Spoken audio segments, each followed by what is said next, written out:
You know that feeling, right? You pick up your phone just to check one thing, and the next time you look up, an hour has vanished. You've just been scrolling and scrolling, and you don't even know how you got there. It's so frustrating. But what if I told you that it's not actually your fault? Let's get into why that's probably true. And this right here, this is the whole game. We've all been taught to believe that changing our habits is about having more grit, more willpower. But the real secret, the real key to taking back control is hidden in plain sight, all around you. And once you see it, everything changes. So that brings us to the first big idea we need to tackle, and it's a huge one, the willpower myth. We've been told our whole lives that bad habits are a personal failure, right? Like there's something wrong with us. But that way of thinking is not only wrong, it actually makes it harder to change. Oh yeah, I think we've all been there. You tell yourself, oh, if I just had more self-control, I could stop this. We get caught in this loop of feeling guilty and frustrated, but it never actually fixes the problem. And that's because we're focusing on the completely wrong thing. Okay, so let's just reframe this whole thing. This is not about you being weak or lazy. Not at all. It's about understanding the invisible automatic system, the operating system really, that your behaviors run on. Once you can actually see the wiring behind the habit, well, that's when you can finally start to rewire it. So how does this system actually work? It turns out that every single habit you have, whether it's good or bad, follows the exact same simple four-step pattern in your brain. And understanding this loop is your roadmap to taking back your attention, because it shows you exactly where you can step in and make a change. All right, first up, it all starts with a cue.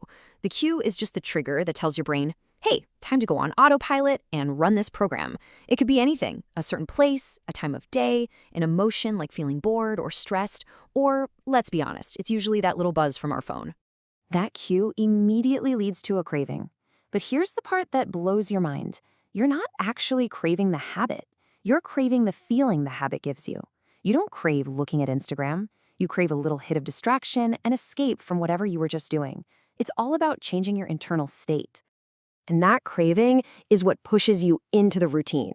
This is the habit itself, the thing you actually do, usually without even thinking about it. Unlocking the phone, swiping to that one app, opening it up, you know the drill. It's pure muscle memory. And finally, we get the reward. The reward is what tells your brain, hey, that worked. That felt good. Let's remember to do this again next time we get that cue. It's that little dopamine hit of something new or a feeling of connection that solidifies the whole loop. So here it is, all laid out. The cue, boredom, leads to a craving for distraction. The routine, scrolling, delivers the reward, novelty. And boom, the loop is complete and gets stronger. But here is the really good news. You do not have to fight this entire powerful cycle. You just have to break one single link in the chain. So, where do we start? Well, the easiest, most powerful link to break is the very first one, the cue. This is all about shifting from trying to resist your environment to actively designing it for your own success. Think about it. Instead of burning all your mental energy trying to fight off temptation all day long, the smarter move is to make that temptation invisible to begin with. If your brain never gets the cue, the whole habit loop never even gets a chance to start. And here are some super simple but crazy effective ways to do that. Each one of these adds just a little bit of friction, making the bad habit less obvious and less automatic. That last one, by the way, setting your phone to grayscale, it is a total game changer. It instantly makes the screen 1,000 times less interesting to your brain. Okay, but what about those times when you can't just remove the cue? Like you can't remove the feeling of boredom or stress. When that craving inevitably hits, you need to have a new game plan. You have to replace the old routine with something better.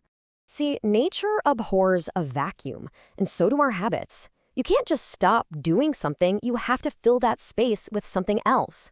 The secret is to have a positive routine locked and loaded so when the craving hits, your brain already knows the new, better script to follow. Now, this is absolutely critical. For the new routine to stick, it has to scratch the same itch. You have to figure out what you're really after. If you scroll because you're craving novelty, your new habit has to deliver novelty. Reading one page of a great book can do that. Answering a boring work email? Not so much. So, changing your cues and replacing your routines are incredibly powerful tactics. But on those really tough days, you need something more to hold it all together. You need an anchor. Let's be real, motivation is fickle. It's a feeling, and feelings come and go. An anchor, on the other hand, is a reason. It's the deep, meaningful purpose for why you even want to make this change.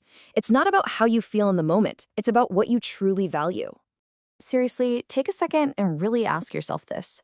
What is the real, tangible benefit you'll get when you reclaim this time and focus? This isn't just about scrolling less. It's about what scrolling less makes possible in your life. What do you get more of? Your why has to be something you can feel. Is it about finally having the mental space to pick up that guitar again? Is it about being able to be truly present with your kids when you get home from work instead of being half distracted? That's the anchor that will keep you steady when the winds of old habits start blowing. So, let's make this real, right now. Don't think about some massive life overhaul. Just think of one single cue in your environment that you can change today. Maybe it's just moving that one app off your home screen. That's it. That's how this all begins. Not with some heroic act of willpower, but with one small, quiet, intentional choice.